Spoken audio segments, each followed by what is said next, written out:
It's a few seconds before the top of the hour, but we'll go ahead and get started this morning. Thankful to see each one here.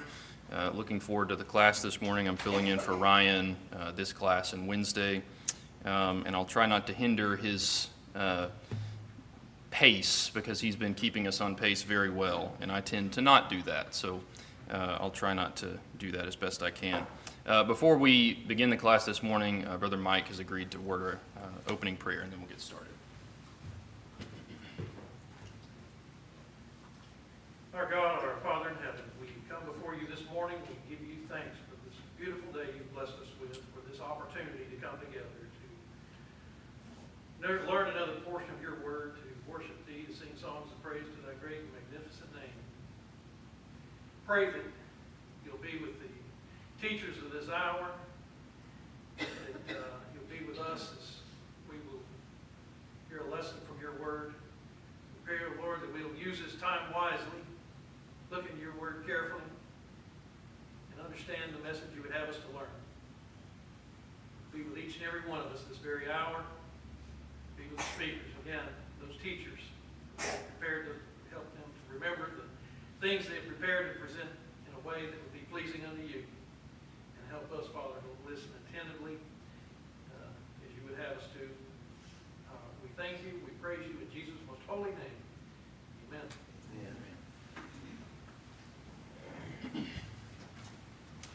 All right, so we are going to finish up in 2 Samuel 20, if you want to go ahead and turn over there. 2 Samuel chapter 20, and then we'll begin to finish out the book of 2 Samuel in general. But if you remember, well, let me put it this way. Someone recap for us what's happened in the immediate context so far. David's just been reinstated into Jerusalem. Why? Isn't he the king? What's happened? He had a rebellion by his son. Right. Yes. So that was a very long and drawn-out process that over many years, and there was a lot of family drama involved there. And so order has begun to be restored, but then we spiral into chaos once again, because here at the beginning of chapter 20, what happens now? Yes, sir. Well, one thing, I think you see an underlying current of where people aren't getting along, the tribes aren't getting along, and just bringing him back, which you think would be a simple thing. It seems like there's going to be some drama in that as well, and that's what's going to happen. Yeah. And then there's going to be one who takes advantage of this opportunity, Sheba, who's going to, cry out, we don't have anything, we have no part of David. And again, it underscores that I guess you can have that in families as well. It's things we need to be looking at and realizing that when there's people that don't seem to get along, or there's things that should be dealt with, you need to deal with them, but because it's not down the road, it's going to be another problem. But it still, there's on the surface things look like they're moving along, but there's an undercurrent that's not going well. Yeah. Well, and speaking of those tribal conflicts, who is Sheba of the tribe of? You want to remember? Benjamin. And Benjamin is the tribe of who? Of Saul. So it would stand to reason that he is someone who is seeking in that long line of people. This is not going to be the last one. That long line of those from Saul's tribe who are seeking to establish Saul's throne again in some fashion. I did want to mention this note from the Waldron material. I think this is on page 96, and I'm just going to paraphrase and summarize a little bit. But he says here, note that the words here at the beginning of Sheba's rebellion, 20 and verse 1, are almost the same words said when the 10 northern tribes rebelled in Rehoboam's day, and that's found in 1 Kings 12 and verse 16. So here in 20 and verse 1, and again we've read this, again I'm not going to retread too much, but just to remind ourselves. Now there happened to be there a worthless man whose name was Sheba, the son of Bichri, a Benjamite, and he blew the trumpet and said, we have no portion in David, and we have no inheritance in the son of Jesse, every man to his tents, O Israel. And it is very interesting, again, that those same words are uttered many years later in the beginning of the days of the divided kingdom with Rehoboam and Jeroboam, and the kingdom splits. So this is already a foreshadowing of things to come. We have this discord amongst the tribes. So it's certainly not going to be the last time, as it just begins to grow and to escalate over time. But in the midst of this rebellion, you remember there's, again, more conflict, more bloodshed, and Amasa, in particular, has been brought in as an ally. You remember he was one who had commanded some of the armies of Absalom in that rebellion, and he has made this peace treaty with David, so now he's on the rightful side, the commander of David's armies. And even that, David said Amasa would actually take the place of Joab, his nephew, replacing him effectively. So they're all chasing after Sheba, and Joab, as we've talked about, the opportunist, does what? He walks up to him and grabs him by the beard and stabs him in the stomach. Yeah. A brutal, cold-blooded, just horrible picture. And he doesn't, you read in the text, I think what did the text say? Wallowing in his own blood. Some of the men of the army saw him there and they didn't want to go forward because of this gruesome sight. Just horrible, horrible death. And so Joab doesn't even give him an honorable death there. And again, as we talked about, that's going to come back on Joab's head at the end of David's life. But we're picking up here in 20 and verse 13.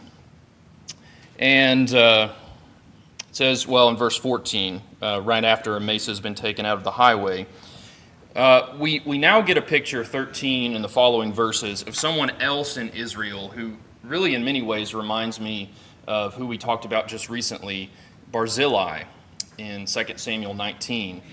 He's an old man, he's peaceable, and I like the way that Wes described this, that when war came to his doorstep, he does what he can.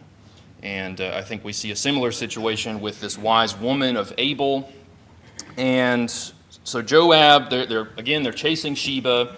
He comes into this city of Abel, of Beth Makkah, and they cast up a siege mound against the city, and they are besieging it. And because, again, Sheba's fled there. And this woman, she calls out from the city, she introduces herself and those of Abel as having what characteristics? You can find those characteristics in verses 18 and 19. Yes, sir. A conventional wisdom, common sense, you might say. But they were people that were known for their wisdom. If you had some kind of something going on, if you needed advice, those were the people that probably go ask. Or they try to give you a good answer. Yes. Yeah, many would go there in days gone by. They were wise in counsel. What else? What are some other characteristics? Those aren't the only ones. It's a good one. What are some others? Peaceable and faithful. And so effectively, since that is the case, and you love the language she uses here as well, don't destroy a mother of Israel. One who has brought comfort and peace and sustenance throughout the years. And you've got to love, but also just sort of scratch your head. I guess you can expect this from Joab and his response, because he says, "Far be it from me that I should swallow up or destroy." That is supreme irony at this point in the story. But so I guess, he's just trying to be diplomatic and political at this point. I don't know. But that is his response. But he does listen, and he says, "You're right. We're not here for you. We're here for Sheba." And so she says, "You'll have him." And not just you'll have him, but what does she say they will do? And what does happen in the story? Yeah. Again, we often think of Judges as being the most gruesome time in Israel's history, and I think there's a very good argument for that, but there's a lot of other times in Israel's history when there are horrible things. But this is, I think this is righteous judgment here. This is not Joab, right? This is, again, a wise woman, and through her wisdom, she saves her entire city. I couldn't help but think in reading about this small account here of some other characters, even just small side characters that we've encountered already in 1 Samuel and 2 Samuel. And I'm just curious, are there some that come to your mind as we read about this wise woman who uses her not just cunning, but true wisdom in this circumstance? I do have a few listed. I think, for instance, if you go back to chapter 14, very recently, and again, a slightly different circumstance, but you have the wise woman of Tekoa mentioned there, and she uses wisdom in her own ways, and David figures it out by the end of it, but through that, there's some good things that come about.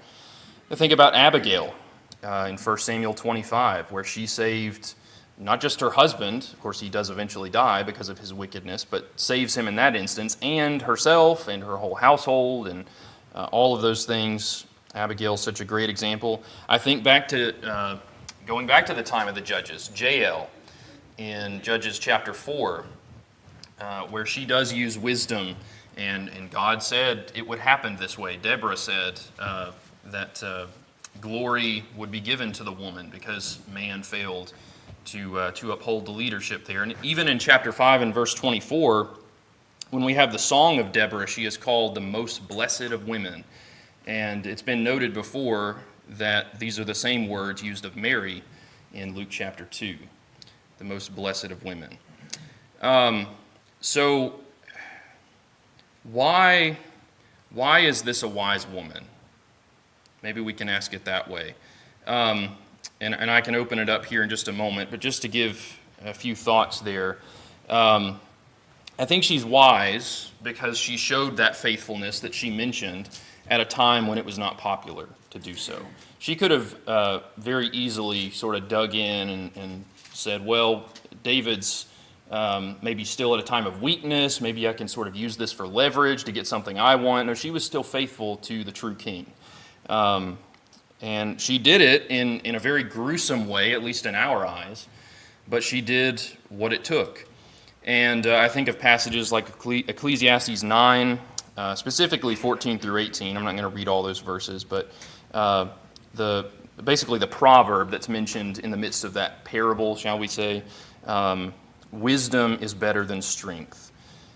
Goes on to say, the words of the wise heard in quietness are better than shouting of a ruler among fools. Wisdom is better than weapons of war, but one sinner destroys much good. And I think we see that play out, not just in this story, but so much of 2 Samuel already, 1 Samuel also. But, you know, people often think that the Bible rags on women, and what I would simply say to that is they just haven't read their Bible.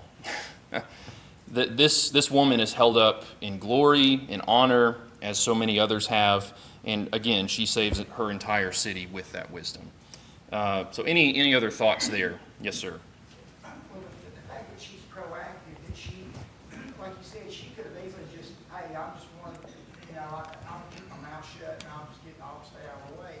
No, she goes and she may have been afraid, she may, it's not like, we think, hey, this wasn't something difficult for her. She was proactive. She went to find out, okay, what's the problem? Because you're coming against the city, instead of her running and like, panicking. But then, when she's given an opportunity to communicate, it seems like she keeps it very low key. Mm-hmm. She very humble speech. And which is a good tact with dealing with somebody with a Joab, instead of like, who do you think you are coming against our city? I'm just saying, so everything about it, and she sizes up the situation very well.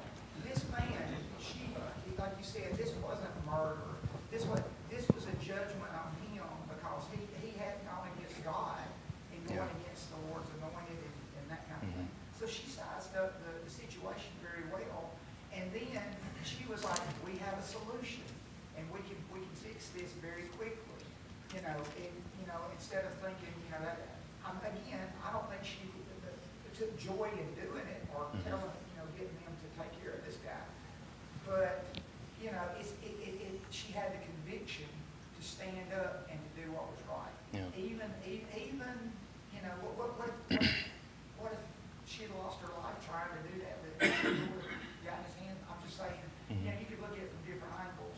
Basically, I think you're exactly right to hold this woman up in honor, because she does show those qualities that we would do well to emulate. Yeah. And one thing I failed to mention there that you alluded to in verse 22, she not only uses wisdom when she's talking to Joab, but after she's had this conversation, and yes, we will bring you his head, she doesn't take it upon herself to just do this herself. She then goes to the people of the city and uses her wisdom further to persuade them, to convince them this is the right thing to do.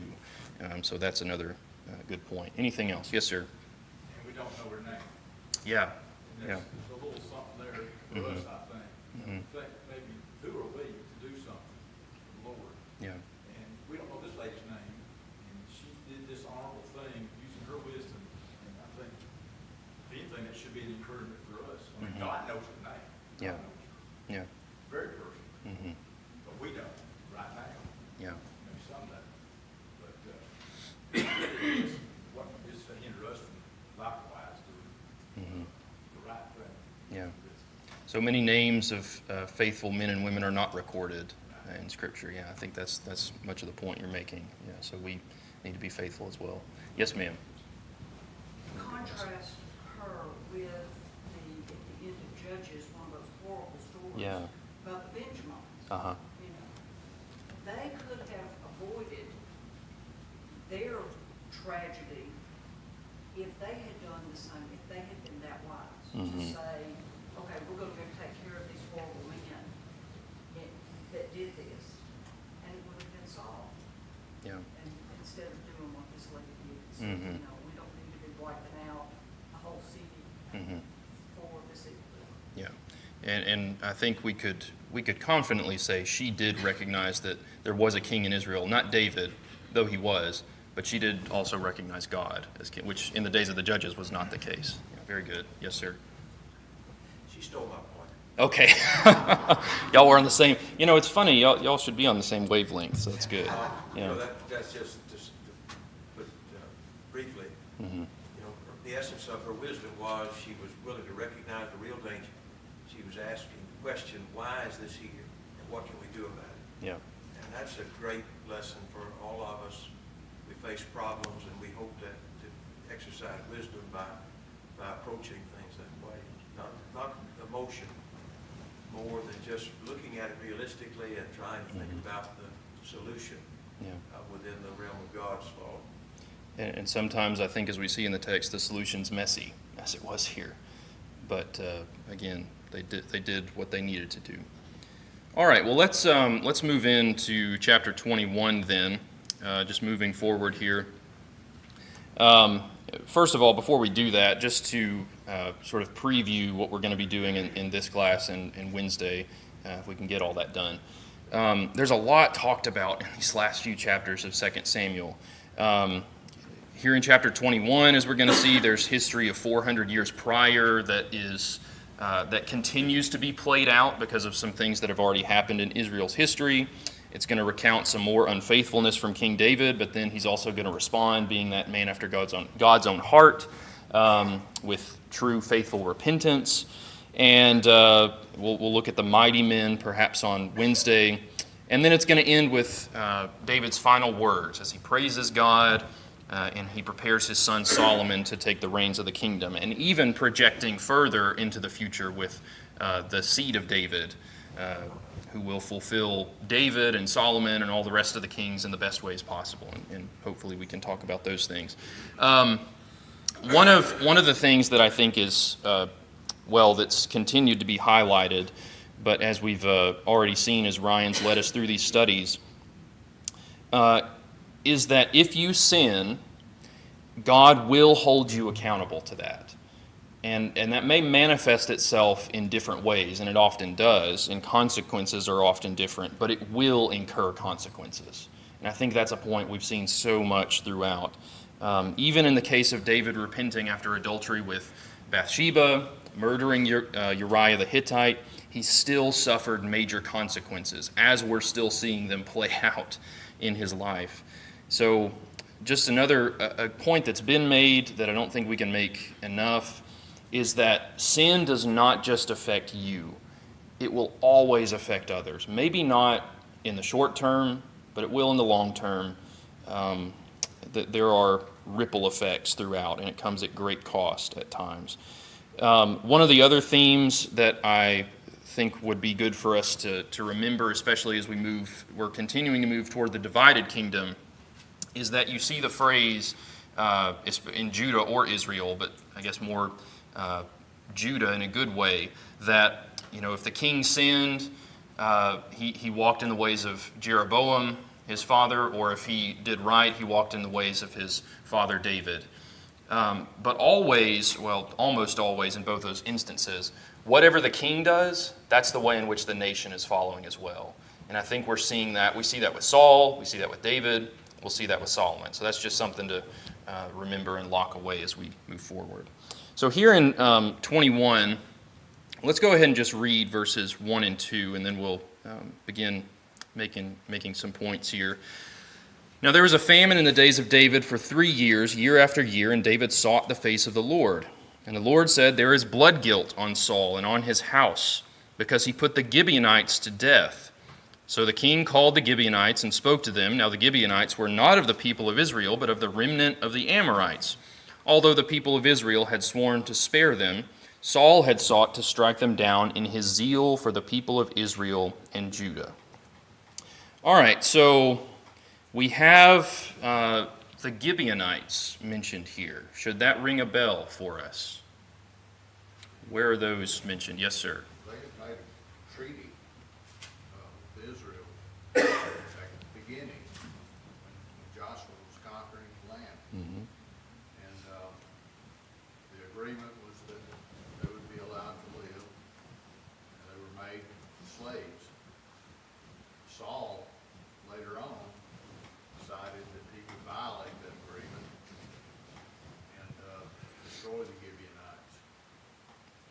Yeah, and it's interesting with Saul, and someone can correct me if I'm wrong, but I don't think we get that, at least historical account of that playing out in real time. We just get this mention here of when Saul was alive and he was reigning, he did this thing. And so now, and that's another thing I should have noted, is that even with these last 3 chapters, we're not told really where in David's life these stories are taking place. So they could be happening at any point. So someone may have some thoughts there. Anyway. Brother Walden or somebody who described these chapters as an appendix to the book. Yeah. Which I thought was a pretty good way to think about it. You're exactly right. Yeah.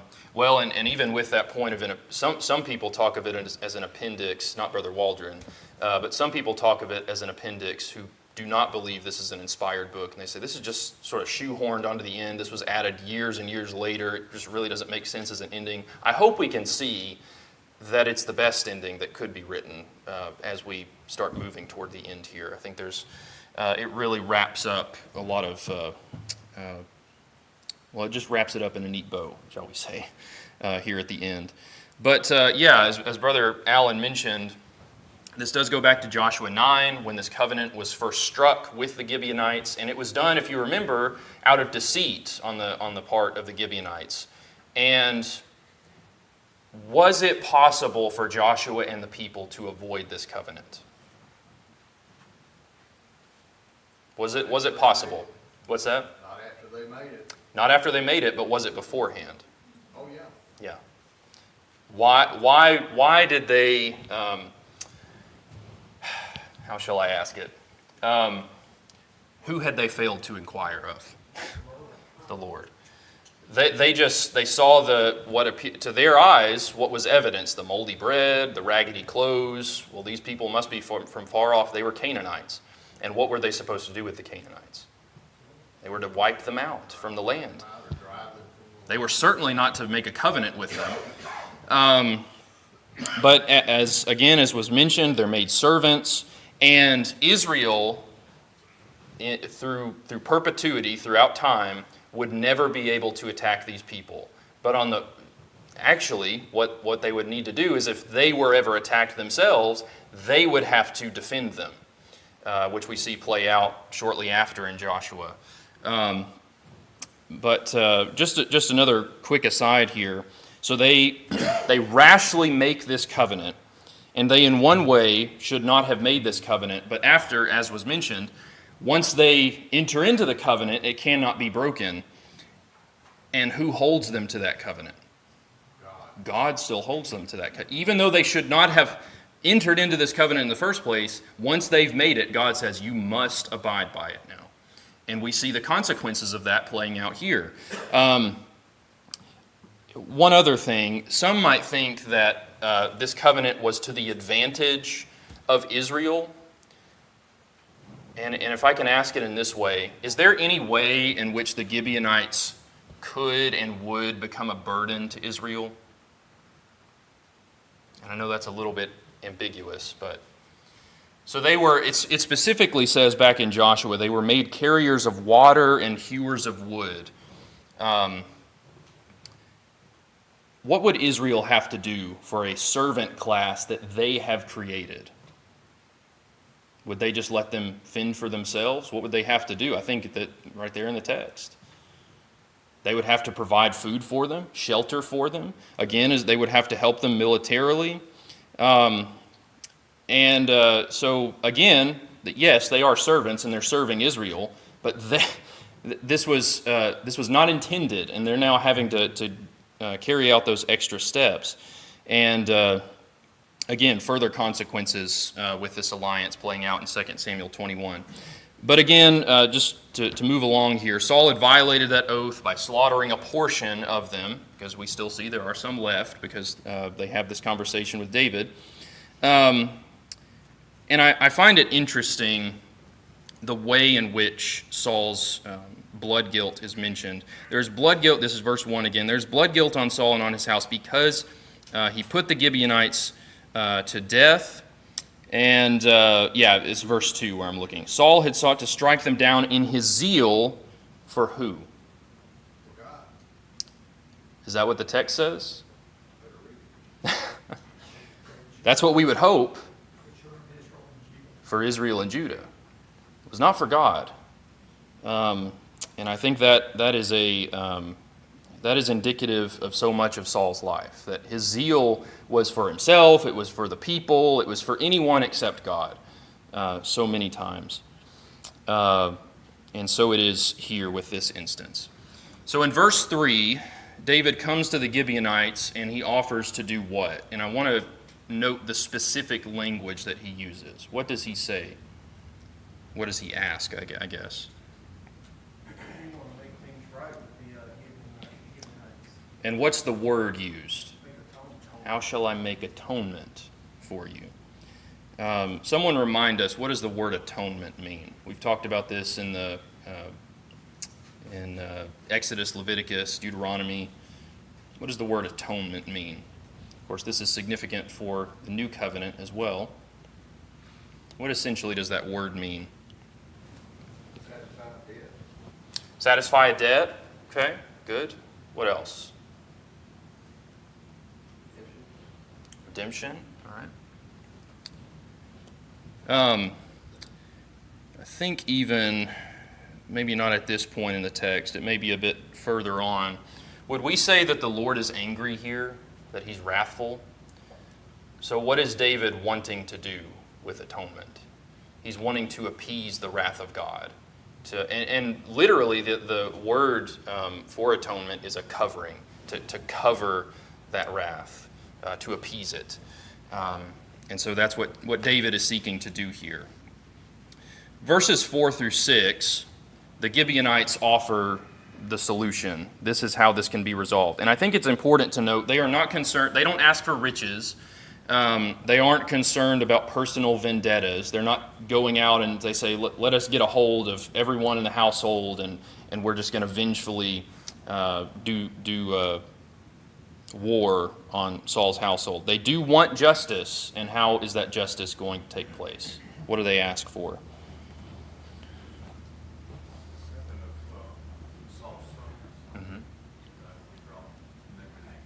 Yeah. So seven men of the house of Saul, sons, I think grandsons as well is inferred there with some of those.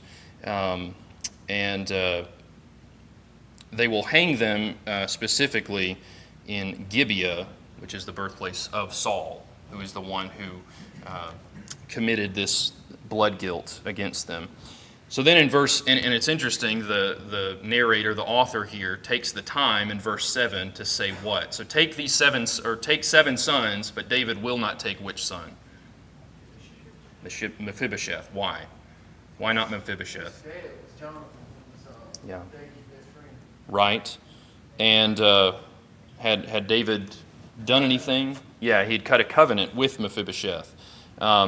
So I think the author is even intentionally making this contrast at the beginning. So Saul, well, even further back from that, Israel had made this oath and this covenant.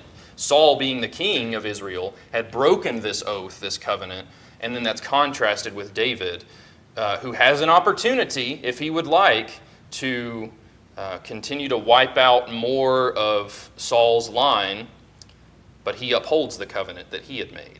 And I think that's not just a random verse thrown in here, but that's, again, this contrast of unfaithfulness and faithfulness between the two kings. Well, again, speaking of faithfulness and devotion, this is always a fascinating few verses. In verse 10, then Rizpah, the daughter of Aiah, took sackcloth and spread it for herself on the rock from the beginning of harvest until rain fell upon them from the heavens. And she did not allow the birds of the air to come upon them by day or the beast of the field by night. When David was told what Rizpah, the daughter of Aiah, the concubine of Saul, had done, David went and took the bones of Saul and the bones of his sons Jonathan from the men of Jabesh Gilead, who had stolen them from the public square of Bethshan, where the Philistines had hanged them on the day the Philistines killed Saul on Gilboa. And he brought up from there the bones of Saul and the bones of his son Jonathan, and they gathered the bones of those who were hanged, and they buried the bones of Saul and his son Jonathan in the land of Benjamin and Zelah, in the tomb of Kish his father, and they did all that the kingdom had commanded, and after that God responded to the plea for the land. All right, there's a lot of very encouraging and sort of, I don't even know what the right, again, gruesome things going on here, but faithfulness shown in the midst of that gruesomeness. So we have Rizpah, and if you back up in the text, Rizpah is the mother of two of the sons that are given up to be killed and hanged. And we get no indication from the text that she is opposed to this justice being carried out. However, she does all in her power to honor them in their death. In spite of the circumstances. So she lays out sackcloth, and what does sackcloth so often indicate in Scripture? Sorrow and mourning. And she lays this on a rock, and I think not in the Waldron's workbook material, but I think in Brother Waldron's large commentary on 1st and 2nd Samuel, he indicates this could even be the rock on which they were executed, though we don't know that for certain, but that's a possibility. But then in verse 9 it says, from the beginning of harvest, well, if you go back to verse 9, he gave them into the hands of the Gibeonites, and they hanged them on the mountain before the Lord, and the 7 of them perished together. They were put to death in the first days of harvest, at the beginning of barley harvest. So she lays here, and she wards off the predators that might come upon the bodies. And so it's from that time that we see in verse 9 until the first drop of rain. And we don't know exactly how long that was, but it had to have been a significant amount of time. So she honored them until she knew, and I think this is significant, she honored them until she knew that the wrath of God was satisfied. Because the whole reason that this happened in the first place, you go back to verse 1, there was a famine in the days of David for 3 years. There would not be a famine anymore once the rain begins again. And so once that happens, Saul's sin was now atoned for. It reminds me, I can't help but think of, in terms of this sort of devotion, the women who went to Jesus' tomb after he had died. After witnessing a horrific death on the cross, they were willing to bear the sacrifice, and going there, the stench that inevitably would have been there as they were expecting. I think one of the things we're meant to take away with this story is that sin is ugly, and it comes at great cost. Atonement, we are thankful for, we should be thankful for, and we sort of use that word maybe in sort of flowery language, and we sort of romanticize it, but it is an ugly process. You even go back to Leviticus chapter 1, the atonement sacrifice, you slit the throat of the bull and you let the blood pour out. Atonement here at Gibeah, there is death, there is decay, there is atonement at Golgotha, and it is ugly. It is not a pretty picture. We need to let that sadness and that ugliness sink in, that's what it cost. And consider the wrath of God. Consider what it took to appease that, and consider the love that was shown. Did I see a hand a minute ago? Yes, sir. Famine like that, no rain, sparse conditions. I just, David had access to the Son of God at any time, but I wonder why it took him 3 years to do that. Yeah, we're not told. Yeah, we don't know for certain, but that is one of those questions that we have. Yeah. Anything else here? Yes, sir. And I'll ask you this, with this go, like this, and, not saying God would have overlooked it, but, do you think God wanted to make a point here, because you see how the people seem to be, one minute they can be faithful, and the next minute they're, just like, how did this happen?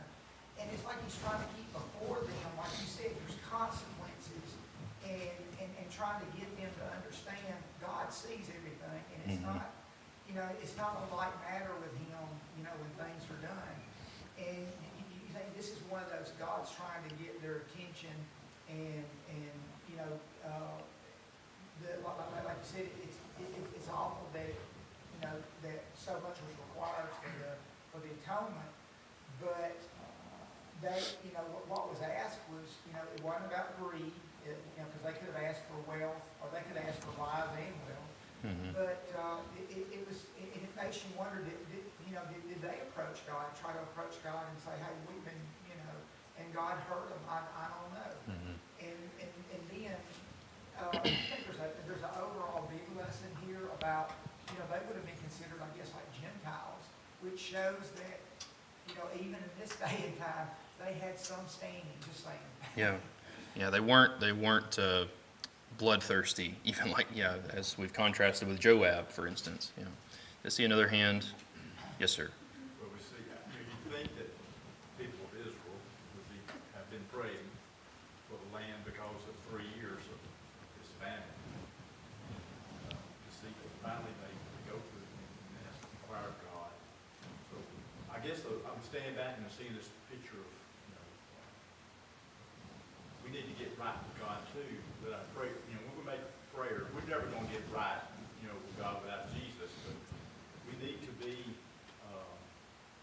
trying to fix our lives. We're going to expect our prayers to be answered, I guess, to some degree. Mm-hmm. I'll leave that for a sermon sometime. There you go. For you or Wes. But you know what I'm saying, I guess. Yeah. Don't expect to continue to live in sin and have your prayers answered. Mm-hmm. It's I can't remember who I read with this, but it counts Saul as being the ringleader of this effort. But did he act alone in this? However, this slaughter of the Gibeonites took place. It doesn't say specifically, but who would he have likely, inevitably taken with him? He would have taken his armies.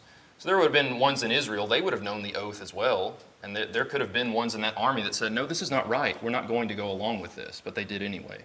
And so it's counted as the sin of Israel as well. So that's maybe something else to consider. Yes, sir.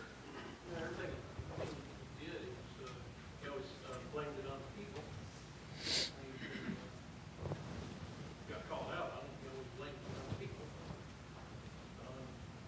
His objective was for the people, Mm-hmm. so it was more than just him. Yeah, right. Anything else? Yes, sir. Just one last point. Mm-hmm.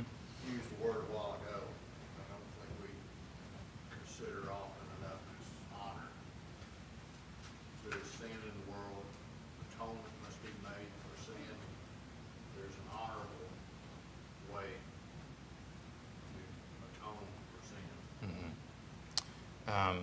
I can't, it may have been Brother Barry at one point who made the contrast of that covering of sin. And there's two ways in which we can do that. We can do it shamefully or honorably. So Saul sought to do that. David even did that, covering up his own sin with Bathsheba, Uriah. But there is a proper way to do it. Yeah, very good. Just one other point here. We've got about 5 minutes left. There in verses 12 through 14, David is so moved by this scene with Rizpah that he continues this faithfulness and this honor by honoring Saul and Jonathan, even in their death. And he honors them as best he can at this point. He takes their bones back to their country, and it even mentions, again, the faithfulness of the men of Jabesh Gilead. Those were the men who Saul first helped when he was showing some faithfulness at the beginning of his kingship. And they sought to honor Saul in death there. But David goes a step further. He brings their bones back to Saul's father, his grave, and he shows that faithfulness. And then finally, just a fantastic verse that if we don't take the time to meditate upon, I think we miss a lot. In verse 14, after that, God responded to the plea for the land. And I think it may be the New American Standard. I might be wrong about that translation. But it says God was moved by prayer for the land. Prayer is effective. It does work. And again, we don't know why the famine went on for 3 years. We're just not given those answers.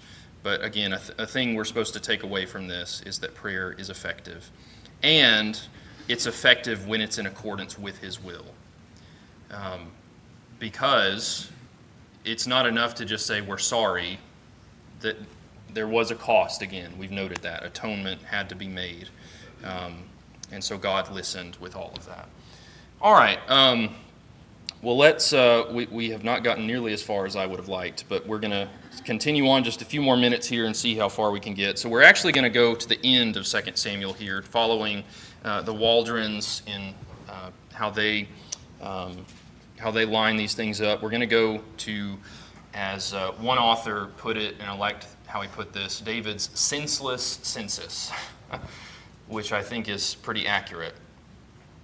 This may take up all the rest of our time here. In 2 Samuel 24 and in verse 1, this account reads, "Again the anger of the Lord was kindled against Israel, and he incited David against them, saying, 'Go number Israel and Judah.'" If you put a marker there and you go over to the Chronicles account in 1 Chronicles 21 and in verse 1, 1 Chronicles 21 and in verse 1, "Then Satan," and I think that's going to be what most of our translations say, although the word is simply adversary, "Then Satan stood against Israel and incited David to number Israel." Now, I will say, I think this is properly translated, and I think it would be Satan here. But the question that I would ask is, and that surely comes to all our minds as we read these two passages, is it God or Satan working here? What might we say to that? Yes, sir. Yes. Yeah. Very good. Yeah. I would say it's God allowing Satan. God's not restraining. God protects us, but when He pulls back, as it were, He allows Satan to do what he'll do, and that. Yeah. I think of Job. Yeah. Exactly. And, it wasn't God that afflicted Job. He allowed Satan to do it. Yeah. God, and I think Job is a great example to bring up. God put Satan on a leash with Job. He didn't let him kill Job. And I think there are certain boundaries and parameters that God sets here, giving him some range to work. And I think also David could have overcome this, right? I think that's also an important point. He could have responded faithfully, and perhaps we would have a different story play out than what we see here.